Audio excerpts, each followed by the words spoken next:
అదానీ సంస్థలపై అమెరికా కోర్టులో కేసు నమోదు కావటం, దీనికి సంబంధించిన పరిణామాలు వేగంగా చోటు చేసుకోవడం ఒక ఎత్తు అయితే, అంతే వేగంగా రియాక్షన్లు వచ్చేస్తున్నాయి. ఇలాంటి వేళ అమెరికా దర్యాప్తు సంస్థల విచారణలో ఏపీ మాజీ ముఖ్యమంత్రి జగన్మోహన్ రెడ్డి, అదానీల మధ్య చోటు చేసుకున్న రహస్య ఒప్పందానికి సంబంధించిన వివరాలు కూడా బయటకు రావడం సంచలనంగా మారింది. అదానీ జగన్ మధ్య కుదిరిన ఒప్పందాల వివరాల్ని, తేదీలతో సహా అసలేం జరుగుతుందన్న వివరాల్ని బయటకు వెల్లడించడం చూస్తూ అమెరికా విచారణ సంస్థల దర్యాప్తు వర్సెస్ దేశీయ విచారణ సంస్థల జోరు మధ్య వ్యత్యాసం కొట్టొచ్చినట్లుగా కనిపిస్తోంది. ఇంతకు అమెరికా దర్యాప్తు సంస్థలు ఏ అంశాన్ని ప్రస్తావించాయి, ఆ సందర్భంగా ఏం జరిగిందన్న వివరణ చూస్తే, సెప్టెంబరు 12, 2021, 2019లో అదానీ సంస్థతో సెకీ ఒక ఒప్పందం చేసుకుంది. దీని ప్రకారం రాజస్థాన్లో సౌర విద్యుత్ ప్లాంట్ల ఏర్పాటుకు సాయం చేస్తుంది. అదానీ సంస్థ కోట్ చేస్తున్న ధరకు విద్యుత్ కొనుగోలు చేసేందుకు రాష్ట్ర ప్రభుత్వాలు ముందుకు రాలేదు. ఈ క్రమంలో గౌతమ్ అదానీ రంగంలోకి దిగారు. సెప్టెంబర్ 15, 2021 తాడేపల్లిలోని జగన్ నివాసంలో గౌతమ్ అదానీ భేటీ అయ్యారు. దీనికి సంబంధించిన వివరాలు అత్యంతం రహస్యంగా ఉండటం గమనార్హం. వీరి మధ్య కుదిరిన రహస్య ఒప్పందానికి సంబంధించి బయటకు వచ్చిన డీల్ విషయానికి వస్తే, సెకీ నుంచి ఏపీ ప్రభుత్వానికి ఒక లేఖ వచ్చింది. దీని సారాంశం ఏమిటంటే, అదానీ విద్యుత్ సంస్థలు యూనిట్ 2.49 చొప్పున ఏపీ ప్రభుత్వానికి సరఫరా చేసేందుకు ముందుకు వచ్చాయి.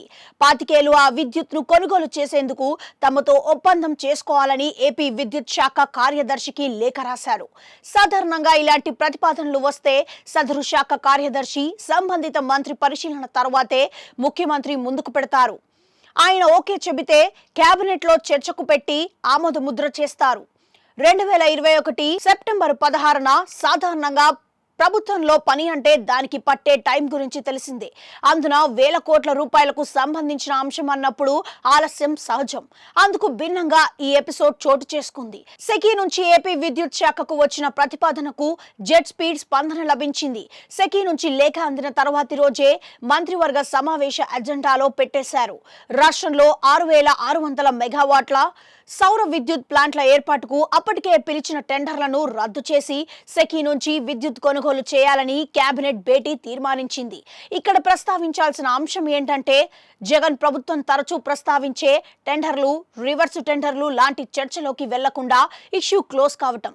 డిసెంబర్ 2021 ఏపీ ప్రభుత్వంలో జరిగిన ఒప్పందం ప్రకారం అదానీ రెన్యూవబుల్ ఎనర్జీ నుంచి 4,667 మెగావాట్లు, అజూర్ పవర్ ఇండియా లిమిటెడ్ నుంచి 2,333 మెగావాట్ల విద్యుత్ కొనుగోలుకు తొలి ఒప్పందం కుదిరింది. అజూర్ నుంచి తీసుకోవాల్సిన విద్యుత్ ను కూడా అదానీ నుంచి తీసుకునేలా సెకీ తర్వాత ప్రతిపాదించింది. అందుకు ఏపీ ప్రభుత్వం ఓకే చెప్పేసింది. ఇక్కడ కొత్తగా వెలుగు చూసిన కొత్త విషయం ఏంటంటే, అదానీ, అజూర్లు పేరుకు మాత్రమే వేర్వేరు కంపెనీలు కానీ రెండు ఒకటేనన్న విషయం తాజాగా వెల్లడవుతోంది. అమెరికా దర్యాప్తు సంస్థలు ఇదే విషయాన్ని ప్రస్తావించడం గమనార్హం. సెకీ నుంచి యూనిట్ 2.49 చొప్పున చెల్లించేందుకు డీల్ చేసుకునే సమయానికి కొన్ని రాష్ట్రాలు ఇతర సౌర విద్యుత్ సంస్థల నుంచి యూనిట్ 1.99 చొప్పున చెల్లింపులు జరిపేలా ఒప్పందం చేసుకోవటం గమనార్హం. అదానీ, అప్పటి ఏపీ ముఖ్యమంత్రి జగన్ మధ్య జరిగిన భేటీల వివరాలు చాలా వరకు వెలుగు చూసిందే లేదు. కానీ తాజా ఇష్యూ సందర్భంగా పలు అంశాల్ని అమెరికా దర్యాప్తు సంస్థలు వెల్లడించాయి.